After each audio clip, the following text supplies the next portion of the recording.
నమస్తే, welcome to Disha TV. రాష్ట్రంలో political heat అనేది పెరిగింది.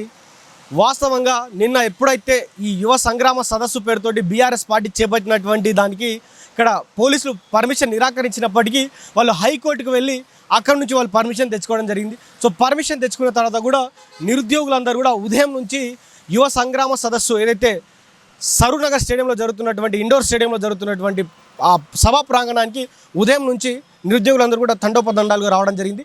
నిరుద్యోగులతో పాటు అక్కడికి వచ్చేటువంటి పార్టీ కార్యకర్తలు, పార్టీ శ్రేణులు, ఇక్కడ ఈ ఎల్బీ నగర్ ఏరియాలో కావచ్చు, మిగతా ఏరియాలో చుట్టుపక్కల ఉన్నటువంటి పార్టీ కార్యకర్తలు కూడా వేలాది మందిగా తరలి రావడం జరిగింది. సో తరలి వచ్చిన తర్వాత ఎప్పుడైతే యువ సంగ్రామ సదస్సు మొదలైందో నిరుద్యోగులందరూ కూడా ఎవరైతే చిక్కడపల్లి లైబ్రరీ నుంచి ఇక్కడ దిల్సుఖ్నగర్ లైబ్రరీ నుంచి వచ్చినటువంటి నిరుద్యోగులందరూ కూడా తమ స్పీచ్లు ఇవ్వడం జరిగింది. ఒక్కొక్కరు కూడా ఆవేశంతో, ఆక్రోశంతో ప్రభుత్వంపై విరుచుకుపడినటువంటి క్షణాలు అవపడ్డాయి. సో దాని తర్వాత ఆ పార్టీలో ఉన్నటువంటి ముఖ్య నేతలందరూ మాట్లాడారు. ముఖ్య నేతలందరూ మాట్లాడిన తర్వాత కేటీఆర్, పార్టీ వర్కింగ్ ప్రెసిడెంట్ అయినటువంటి కేటీఆర్ మాట్లాడుతూ గతంలో రేవంత్ రెడ్డి ఏదైతే ఎన్నికల ముందు రేవంత్ రెడ్డి మాట్లాడినటువంటి మాటల్ని ఇక్కడ ఎల్ఈడి మీద కూడా అక్కడ ప్లే చేస్తూ అప్పుడే మాట్లాడారు, ఇప్పుడేమంటా ఉన్నారు, గతంలో ఎన్ని హామీలు ఇచ్చారు, ఏ విధంగా మాట్లాడారు అనేది కూడా ప్రతి ఒక్కటి పాయింట్ టు పాయింట్ నిరుద్యోగులు చూపించేటువంటి ప్రయత్నం అయితే చేశారు.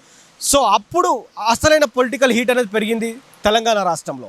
సో ఎప్పుడైతే కేటీఆర్ మాట్లాడడం స్టార్ట్ చేశారో కేటీఆర్ మాటలకు అక్కడ కాంగ్రెస్ పార్టీ నుంచి విపరీతమైనటువంటి కౌంటర్లు వస్తూ ఉన్నాయి.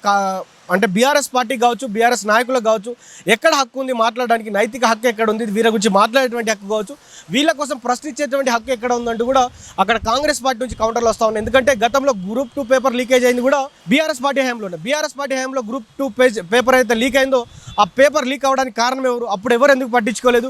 సో గతంలో నోటిఫికేషన్లు ఇచ్చేసి వదిలేసి వెళ్ళిపోయారు. అప్పుడెందుకు ఉద్యోగాలు భర్తీ చేయలేదు?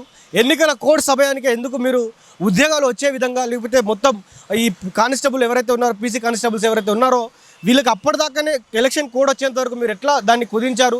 సో గతంలో జీవో నెంబర్ 46 ఎవరు తెచ్చారు? ఇవన్నీ కూడా అటు కాంగ్రెస్ పార్టీ నుంచి కూడా వస్తున్నటువంటి ప్రశ్నలు. సో ఇక్కడ బీఆర్ఎస్ పార్టీ పెట్టినటువంటి సభలో నిరుద్యోగులు మాట్లాడినటువంటి తరుణంలో నిరుద్యోగులు వేసినటువంటి ఒక్కొక్క మాట అటు రేవంత్ రెడ్డిని డైరెక్ట్ టార్గెట్ చేస్తూ మమ్మల్ని ముంచావంటూ కూడా అక్కడ రాహుల్ గాంధీని, ప్రియాంక గాంధీని, సోనియా గాంధీని, ఎవరెవరైతే చిక్కడపల్లి లైబ్రరీకి వచ్చి మాతో కూర్చున్నారో, మాతో టీలు కాఫీలు తాగి మమ్మల్ని ఏదైతే యూత్ డిక్లరేషన్లో మాకు ఇచ్చినటువంటి హామీలు ఏవైతే ఉన్నాయో అవన్నీ ఎక్కడికి పోయాయంటూ కూడా యువత అడుగుతున్నటువంటి పరిస్థితి, నిరుద్యోగులు అడుగుతున్నటువంటి పరిస్థితి. నిరుద్యోగులు ఇంకా చాలా అంటే విపరీతమైనటువంటి కామెంట్స్ ముఖ్యమంత్రి రేవంత్ రెడ్డి మీద. ఒకడేమో 60,000 ఉద్యోగాలు అంటాడు, ఒకడేమో 70,000, ఒకడేమో 80,000 ఇష్టం వచ్చినటువంటి ఉద్యోగాలు చెప్పుకుంటా ఉన్నారు. ఎవడిచ్చిండు, ఎక్కడిచ్చిండు, ఉద్యోగాలు చూపెట్టాలంటూ కూడా నిరుద్యోగులు ప్రశ్నించేటువంటి పరిస్థితి. సో ఆ నిరుద్యోగుల పైన కూడా కాంగ్రెస్ సోషల్ మీడియా, కాంగ్రెస్ సంబంధించినటువంటి వ్యక్తులు కూడా వారు కూడా ఎలా కౌంటర్ ఇవ్వాలో అలా కౌంటర్ ఇస్తూ ఉన్నారు. సో ప్రస్తుతానికి అటు నిరుద్యోగులు బీఆర్ఎస్ పార్టీ వర్సెస్ ఇటు కాంగ్రెస్ పార్టీగా మారిపోయింది. మరి నిజమైన నిరుద్యోగులు ఎవరంటూ కూడా అటు కాంగ్రెస్ పార్టీ ప్రశ్నిస్తూ ఉంది. ఎక్కడ చూసినా కూడా ఈ కొద్ది మంది కనబడతా ఉన్నారు. మరి మిగతా నిరుద్యోగులు ఎవరు కూడా ఆ సభకు స్వచ్ఛందంగా రాలేదు. డబ్బులు ఇస్తే గానో, బిర్యానీ పెడితే గానో వచ్చారంటూ కూడా అక్కడ కాంగ్రెస్ పార్టీ తన ప్రచారాన్ని అందుకుంది. సో మొత్తానికైతే ఇక్కడ కాంగ్రెస్ అటు బీఆర్ఎస్ మధ్యలో ఇటు నిరుద్యోగులు మాత్రం బీఆర్ఎస్ వైపు, అంటే బీఆర్ఎస్ యొక్క ఆశ్రయాన్ని కోరుతూ ఇటు కాంగ్రెస్ పైన కామెంట్ చేస్తూ ఉన్నారు. సో గతంలో కేసీఆర్ ఉన్నప్పుడు 47,000 ఉద్యోగాలు ఇచ్చాడు, దానికి డబుల్ దమ్ముంటే నువ్వు ఇవ్వాలంటూ కూడా అక్కడ నిరుద్యోగులు ప్రశ్నిస్తున్నటువంటి పరిస్థితులు అయితే కనిపిస్తూ ఉన్నాయి.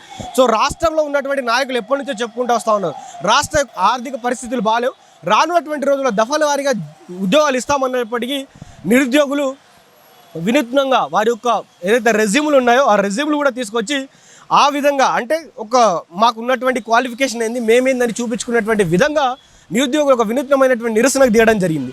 సో దీనికి కాంగ్రెస్ పార్టీ కూడా అటు కేటీఆర్కి వాళ్ళ నాయకులందరికీ కూడా గట్టి కౌంటర్ ఇస్తూ ఉంది. ఇద్దరి మధ్యలో కూడా కౌంటర్ అండ్ కౌంటర్ వారైతే నడుస్తూ ఉంది. మాటలు యుద్ధం, డైలాగ్స్ నడుస్తూ ఉన్నాయి.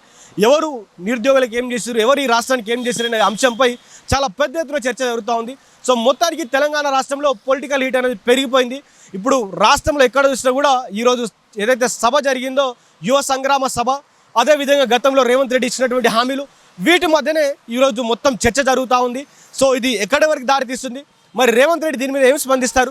యువ సంగ్రామ సదస్సు కావచ్చు, లేకపోతే నిరుద్యోగులు పెట్టినటువంటి సభ కావచ్చు, బీఆర్ఎస్ పార్టీ ఇనిషియేటివ్ తీసుకొని పెట్టినటువంటి ఈ సభ కావచ్చు, దీని మీద కాంగ్రెస్ పార్టీ అధినాయకత్వం ఏం చెప్తుందో, రానున్నటువంటి రోజుల్లో ఏం హామీ ఇస్తారో కూడా వేచి చూద్దాం.